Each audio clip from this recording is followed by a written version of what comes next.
banyak loh sekali. Salah satu banyak tips banget. Ori, salah satu tips untuk mengasuh anak usia dini, ibunya nggak boleh cemberut, nggak boleh without harus any senyum, expression, ya? Iya, harus ekspresinya harus gitu ya. Nah, kenapa kalau nanti anak usia dini dikasih gaya cemberut, dia tidak memahami dan tidak mengerti apa yang diharapkan dari dia. Jadi karena tingkat pemahamannya konkret dan operasional, semua harus konkret, semua harus nyata dengan senyum, dengan gerak, dan sehingga dia bisa paham. Tadi saya terkagum-kagum sama dua contoh Ibu Sulda sama dengan Ibu Cendani. Wow, udah nggak usah diajar-ajarin apa-apa. Sudah tenang kita, karena ada contoh-contoh konkret yang sudah dilakukan nih. Tapi saya kan kalau enggak nanti nggak boleh, nggak ngasih tambahan kan nggak oke, nggak lucu kan, Oris ya. Maka kita kasih tambahan. Iya. Next, Mas. Oke. Nih, kebutuhan dasar PAUD itu anak usia dini adalah kesehatan, pendidikan, pengasuhan dan perlindungan. Dari tadi sudah diutarakan. Namun di posternya. Ya. Maaf. Ya, maaf nih suaranya masuk. Ya, maaf. Bunda Romi silakan. Gak apa-apa. Namanya juga ini kesalahan. Semua yang perfect nggak jadi bagus, tapi kalau nggak perfect bagus malah. Oke, jadi gini, kesehatan itu tadi sudah diceritakan oleh Bu Sulda, bahwa contohnya kalau ngajarin kesehatan anak tentang pandemi ini nggak boleh nyerem-nyeremin. Jadi kita kalau misalnya bisa contoh tadi betul sudah, kenapa mesti pakai masker dan sebagainya. Namun betul menceritakannya itu harus secara konkret. Bahkan kadang-kadang saya mengajarkannya kalau anak-anak di sekolah saya pakai apa? Misalnya aja ada tomat atau bawang atau bukan tomat biasanya. Itu warna merah. Kamu kan kalau tadinya kalau cuci tangan coba lihat. Ini kalau cuma begini aja bisa bersih nggak? Nggak. Kan tahu ada di belakang-belakang sebelah sini masih ada banyak yang belum bersih. Jadi coba dari sini semua kita bersihkan. Contoh konkret bahwa dia melihat ada sesuatu yang nggak kelihatan oleh dia di depan harus dibalik. Nah, itu contoh konkret. Terus tadi pakai masker juga gitu. Kenapa mesti pakai masker? Nah, kita ceritakan tentang si corona ini. Kenapa dia nggak kelihatan? Terus kenapa kecil sekali? Tapi dengan cara yang betul-betul lucu. Bahkan kadang-kadang kita bisa bikin seperti kayak cerita, kayak ibaratnya kayak drama-drama kecil gitulah. Yang jadi kuman siapa, terus kemudian datang harus ditutup dengan masker sehingga si kurman nggak datang gitu. Itu akan membuat anak menjadi luar biasa memahaminya. Tadi sudah dicontohkan oleh Bu Sulda sama dengan Bu Cendani bagaimana cara mengajarkan kepada anak dengan cara yang lebih konkret. Pendidikan nih, betul juga membutuhkan pendidikan, cuman harus belajar dari rumah. Gimana dong? Emak-emaknya, ibu-ibunya harus lebih aktif. Jadi jangan nunggu sampai sekolah, jangan nggak usah bilang kok sekolah kok kayak gini sih gini. Anak itu kita kasih batasan. Betul tadi sudah dikatakan harus ada screen time-nya atau waktu untuk di layarnya dibatasi, nggak boleh seenak-enaknya. Nah, jadi dari sekolah juga sudah melakukan itu, waktunya hanya kecil, tapi kan anak harus distimulasi. Jadi apa yang dilakukan adalah dilakukan di rumah. Stimulasi itu mulai tadi dari Bu Cendani pakai misalnya bekas dari kardus, bisa main sesuatu itu visual spatial intelligence-nya terstimulasi, motoriknya dengan gambar jalan itu terstimulasi. Juga kemudian tadi ada tempel-tempel dan sebagainya. Bu Zulda juga memperkenalkan anak dengan berbagai macam kegiatan di rumah. Pengasuhan nih, nah pengasuhan juga harus luar biasa. Kalau orang tuanya marah-marah, wah gitu, anaknya wah, jadi penyanyi rock semua satu rumah. Jadi kalau kita sebagai orang tua nggak oke, betul, anak-anak kita tidak oke. Pertama yang pemenuhan yang harus kita lakukan adalah stres yang kita tahu nih, bahwa stres, kecemasan, dan sebagainya, itu bisa ditularkan kepada orang lain, terutama anak-anak kita. Kalau anak kita nggak mau stres, tidak mau marah-marah, tidak mau beronta-ronta, tidak mau tantrum, jadilah orang tua yang kemudian tidak mudah stres. Jangan sedikit-sedikit, adek, gitu. Teriak-teriak, gitu. Ini nanti adiknya alhamdulillah bingung, nih ibu saya kapan nyanyinya, latihan melulu di rumah gitu ya. Jadi itu harus dihati-hati. Orang tua harus tahu kapan dia harus bisa, kemudian kepada anak dan sebagainya. Dan tadi sudah dicatatkan oleh Bu Zulda dan Bu Cendani, anak mencontoh. Nah, artinya pengasuhan itu harus diberikan dengan contoh yang baik, karena ini untuk kebutuhan anak. Lalu perlindungan. Pada waktu kita stres, karena kita gampang marah, itu semua kata-kata tuh kadang-kadang nggak terkontrol. Lalu kemudian perilaku juga tidak terkontrol. Pintu nggak ada salahnya, pintu dijebrak gitu ya. Ini menjadi contoh yang tidak baik. Dan anak akan jadi takut. Dan kemudian mungkin tidak hanya ke pintu, tapi juga kepada anak. Jadi hal-hal seperti ini, tadi sudah dikatakan oleh dua narasumber sebelum saya, itu menunjukkan bahwa itu contoh yang benar. Kita harus rem diri. Kalau di bahasa psikologi, kalau I'm not okay, you are not okay. Karena harusnya I'm okay and you are okay gitu. Jadi dua-duanya harus okay gitu. Next, Mas. Nah, oke. Nah, ini 1000 hari pertama. Artinya di dalam 1000 hari pertama anak itu sudah butuh kebutuhannya harus dipenuhi. Anak dibutuhi kebutuhannya itu mulai dalam kandungan. Siapa bilang anak dalam kandungan itu tidak merasakan? Seorang psikolog, kalau misalnya ada anak yang bermasalah, ditanya, pada waktu kehamilan gimana? Ini psikolog suka kepo. Ya, Ori? Ya, kepo banget. Mau tahu aja gitu. Hubungan Bapak dan Ibu oke-oke aja. Ya, gitu penting banget ya. Tapi emang penting gitu ya. Tapi itu perlu. Karena apa? Kalau dia ada sesuatu yang tidak menyenangkan bagi si ibu, sehingga bisa ada kontraksi dan sebagainya, sehingga berdampak kepada apa? Anak ini juga mengalami masalah dalam kandungannya, waktu di dalam kandungan. Lalu kemudian si ibu tuh harus menjaga kesehatan. Kebutuhan kesehatan anak itu disuplai oleh si ibu. Ibunya harus jaga kesehatan. Saya di buku 1000 hari HPK saya yang ada di Diknas, itu saya memperlihatkan, ibu kadang-kadang stres, kenapa ngelihat mukanya gede semua pada waktu hamil. Ya iyalah hamil, kok hidung saya jadi begini, ya itu udah begitu, nggak usah jadi badut, kita udah besar sendiri hidungnya. Semua serba merah, badan kita membesar, terus kita mau apa, mau diet? Kan kasihan anaknya. Nah itu di situ kalau kita sudah beri kebutuhan anak, yaitu memberikan asupan yang baik. Lalu ibunya juga harus dengan bertambah darah dan sebagainya, harus periksa rajin ke puskesmas untuk melihat perkembangan janin, juga perkembangan kesehatan ibunya. Dan memeriksakan kehamilan secara rutin itu sekarang mudah sekali. Tidak sampai susah gitu loh. Ibaratnya di posyandu pun ada. Dan kemudian harus berpikir positif ibunya. Ini kalau ibunya tenang, ibunya rileks, berpikir positif, anaknya pasti oke. Anak itu pada waktu dalam kandungan bisa merasakan perasaan ibu. Lalu kemudian dengan sentuhan di perut, dia tahu kapan dia mendapat seperti kayak pelukan dan sebagainya dari orang tuanya. Jangan lupa si bapak juga ikut serta gitu. Jangan bapaknya, saya sedang sibuk ada rapat gitu. Tidak.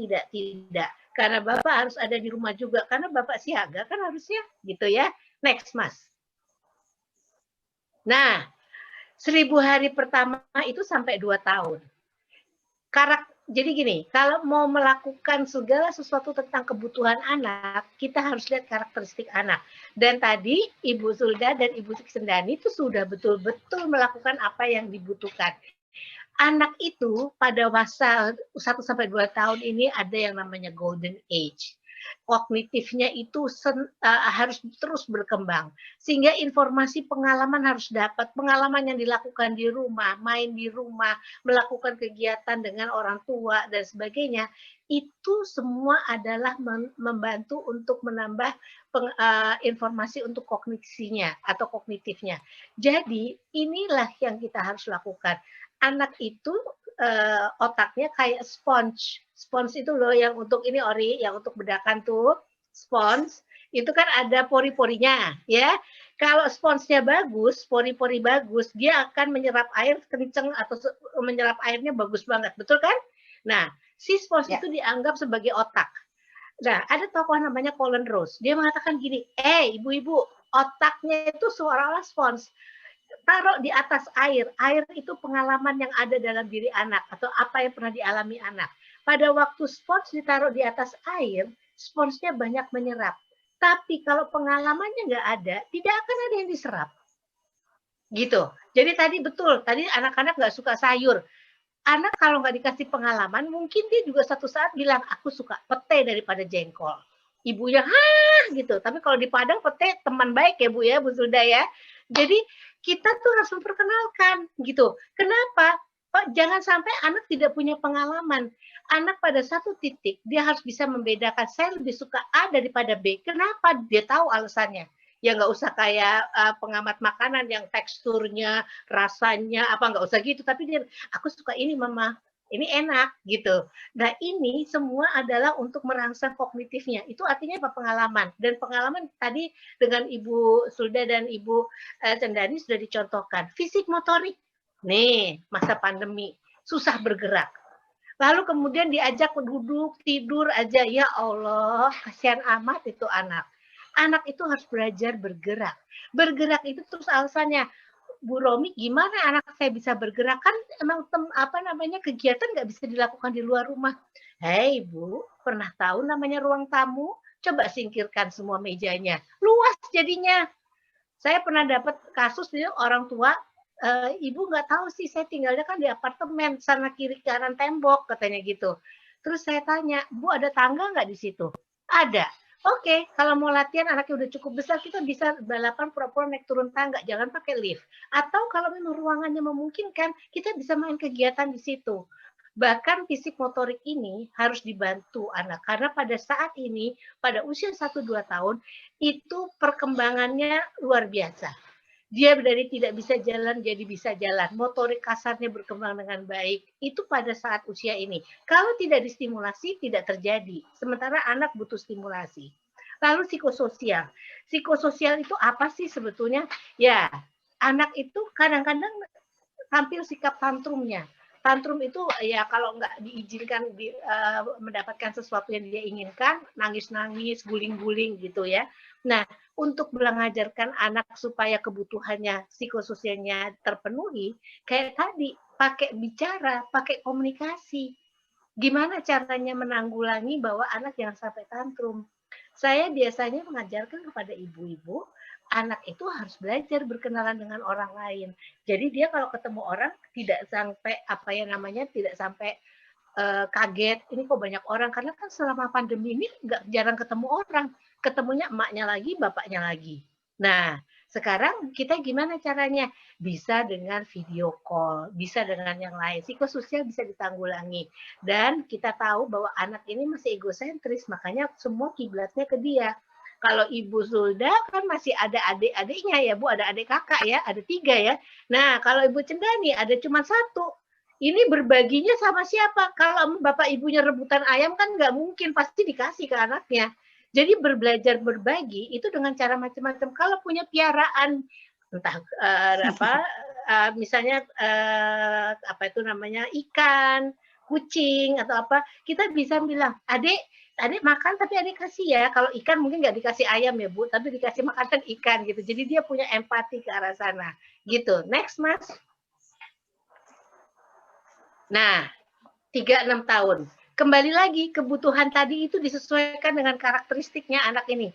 Ada perkembangan kognitifnya juga, perkembangan fisik, perkembangan sosial emosional, motorik, dan juga perkembangan komunikasi. Yang luar biasa, yang saya tadi lihat dan saya sudah tandai di sini, saya catat, itu Ibu Sulda dan Ibu Cendani ini sudah melakukan semuanya, Ori, dan memperhatikan tentang tingkat perkembangannya juga kalau menurut saya. Jadi kayak misalnya pada waktu kita komunikasi misalnya gitu, dikomunikasikan I message gitu, jangan you message, kamu harus gitu. Tetapi ini ilmu psikologi loh Bu, Ibu dokter, ayo udah main ilmu psikologi itu udah luar biasa berarti. Nah, jadi artinya apa? Kita belajar berkomunikasi kepada anak. Memang ranah emosi itu ini sosial emosional yang kalau kita lihat itu suka tidak bisa dilihat oleh anak emosi. Anak kadang-kadang tidak bisa menggambarkan, harusnya anak bisa. Pada waktu orang memiliki kecerdasan emosi yang bagus, itu sebetulnya orang itu tahu tentang emosi yang ada pada dirinya. Misalnya gini, anak nangis, Adek kenapa? Adek sedih karena kakak pergi sama teman-temannya main. Pertama kita mesti menyatakan itu supaya dia tahu, oh ini namanya sedih. Kalau tidak, untuk segala sesuatu dia nangis dan dia tidak tahu itu penyebabnya apa. Dan orang yang tidak tahu tentang nuansa emosinya sendiri itu sangat tidak bagus, karena nanti empatinya juga tidak bisa berkembang. Jadi kita belajar dari situ. Dan tadi saya melihat sudah banyak yang dilakukan oleh Ibu Zulda juga untuk tentang ini.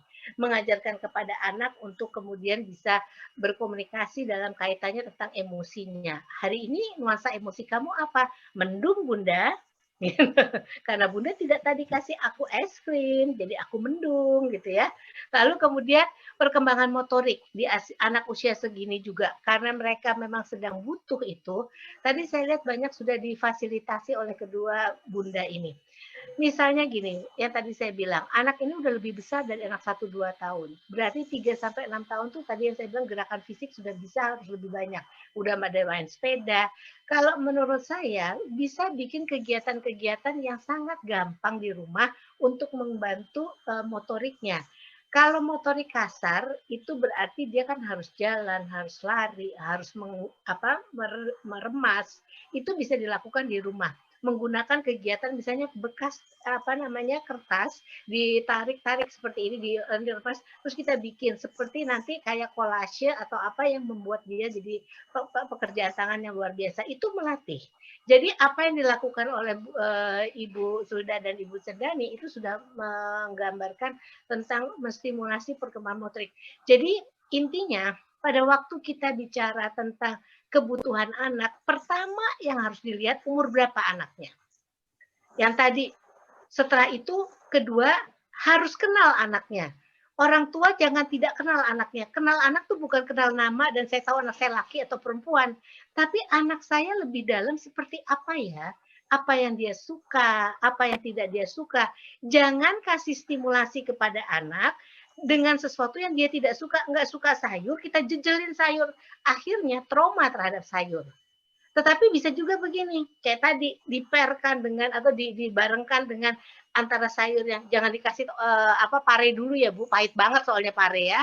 Ngajarin anak makan sayur jangan ke ujung pare dulu ya, tapi yang enak-enak aja, wortel, buncis. Awalnya ngelihat brokoli, cucu saya tuh geli. Ih, jijik katanya gitu. Tapi brokoli dipotong kecil-kecil, ditambah dengan wortel, temennya dimakan akhirnya. Jadi kalau saya melihatnya bahwa kalau kita tahu anak kita seperti apa, umurnya segitu, kita harus kasih stimulasi apa.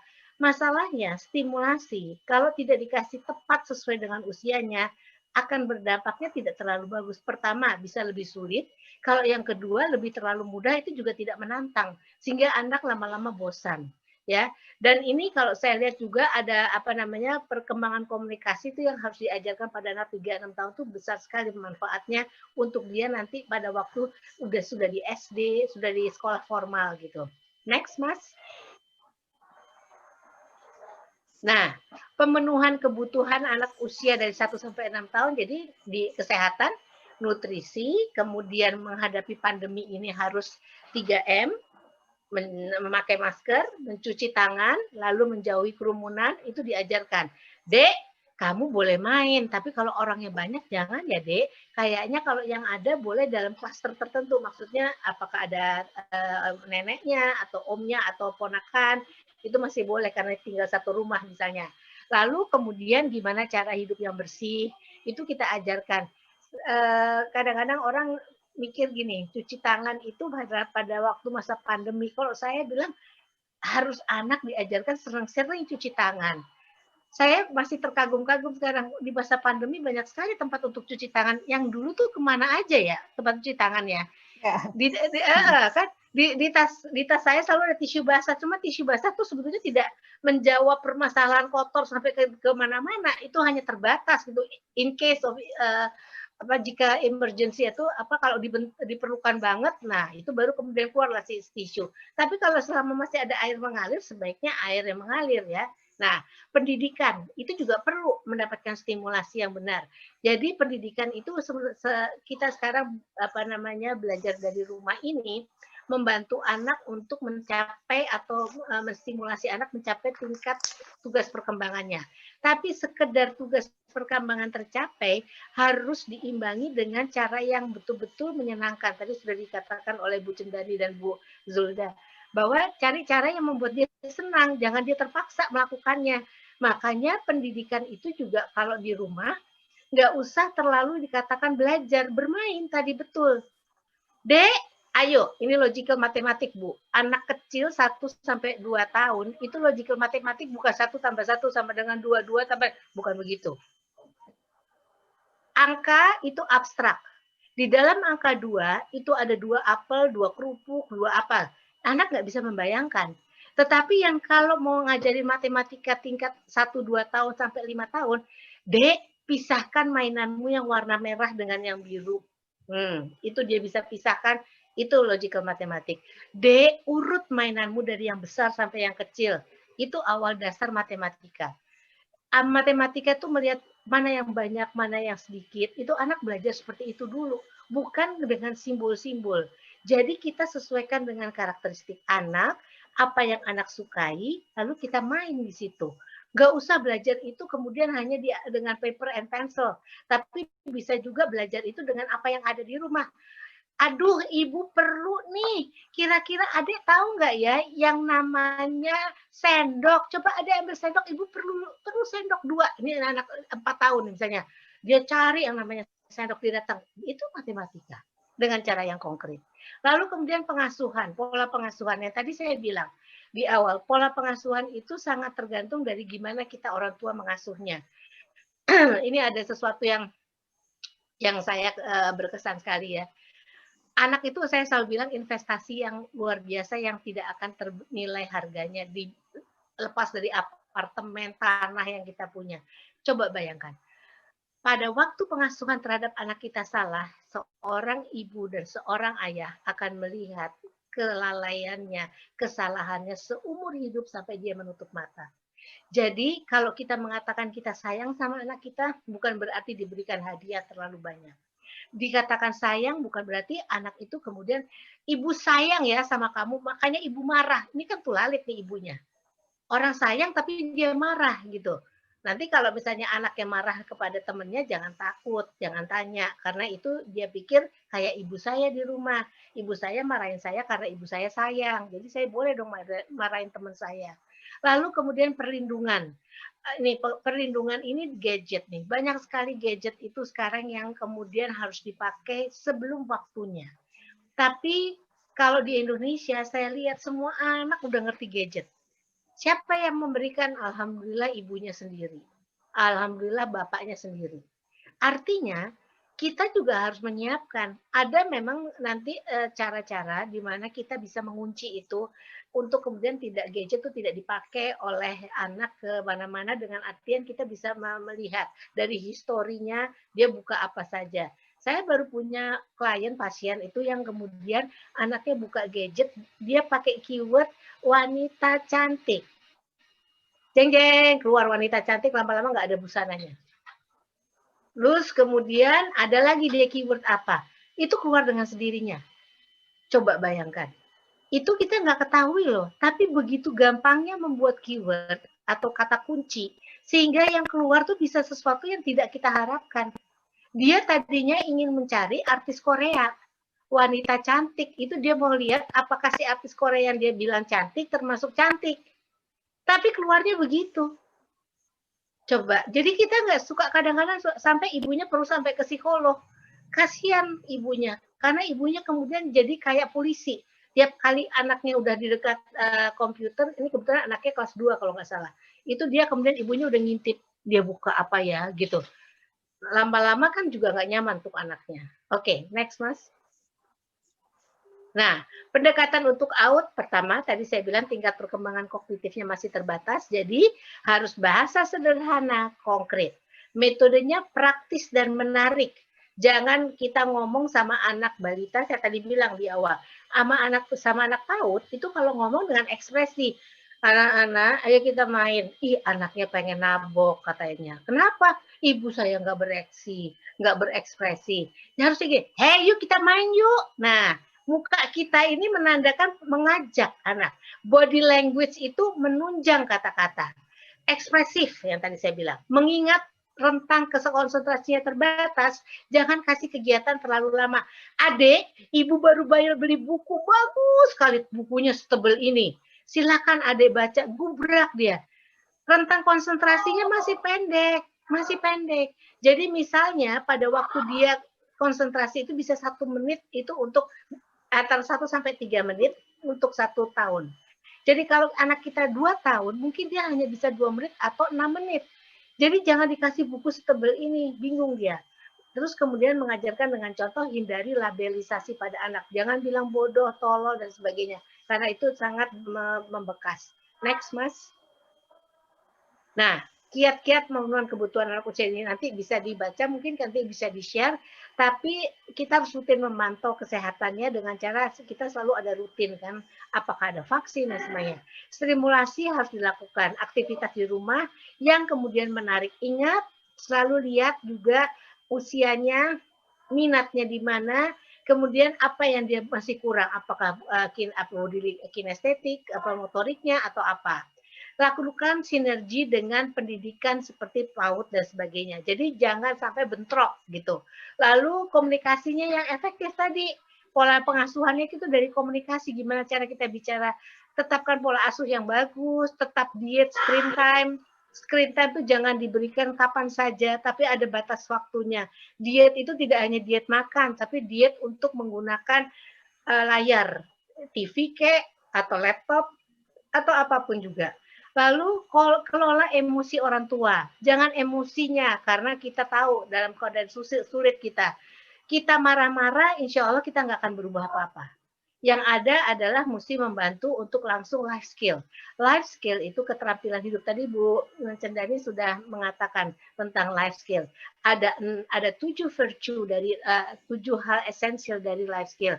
Di antaranya salah satunya adalah tahu target, tahu bagaimana berempati pada orang, lalu kemudian mampu memiliki kemampuan untuk berpikir inovatif dan kreatif, lihat sesuatu sebagai tantangan bukan beban, lalu kita harus terus menggunakan segala macam yang kita miliki dari informasi itu untuk menciptakan sesuatu. Itulah skill. Jadi kalau kita sebagai orang tua, saya dulu sebelum corona, numpang tanya, ini udah corona, jangan bilang sebelum. Ini nggak move on. Saya sekarang kayak begini, apa yang mesti saya lakukan? Oh, ibu-ibu jadi luar biasa, Ori. Bikin kue, bikin puding, dijual semua. Semua kasih WA. Ayo beli, katanya gitu. Yang mau beli bingung, mau beli yang mana, semua temen. Ya, lalu kemudian bekali anak dengan berbagai bekali anak dengan beberapa macam hal yang kita biasa lakukan dalam aspek pendidikan. Anak pandai mencontoh ya. Jadi sehingga orang tua harus hati-hati dengan kata-kata. Jadi kata-kata orang tua harus dijaga. Next, Mas, yang terakhir. Nah, orang tua harus terus belajar. Tadi sudah dikatakan oleh Bu Cendani dan Bu Zulda, tidak ada sekolah untuk orang tua. Kalau mau nggak tahu tipsnya, Bu Zulda dan Bu Cendani dan Ori, untuk bisa jadi orang tua yang baik cuma satu. Saya sebagai psikolog juga belajar dari dia, yaitu apa? Belajar dari anak kita. Tidak ada teori yang fit untuk keluarga kita masing-masing. Yang ada, kita kiblatnya, dalam tanda kutip ya kiblat, kalau kiblat tetap di Mekah ya, itu adalah anak kita, bagaimana dia, seperti apa dia. Yang tadi saya bilang, tahu tentang anak kita, minatnya apa, jadi friksinya akan tidak terlalu berat. Nanti di usia remaja, pasti ada banyak perbedaan. Kalau kita juga ingin memaksakan apa yang kita inginkan. Tapi kalau kita kemudian belajar tentang anak kita berguru pada anak kita, apa yang kita lakukan, insya Allah diarahkan untuk kepentingan dan kebahagiaan dia. Begitu, Ori. Terima kasih.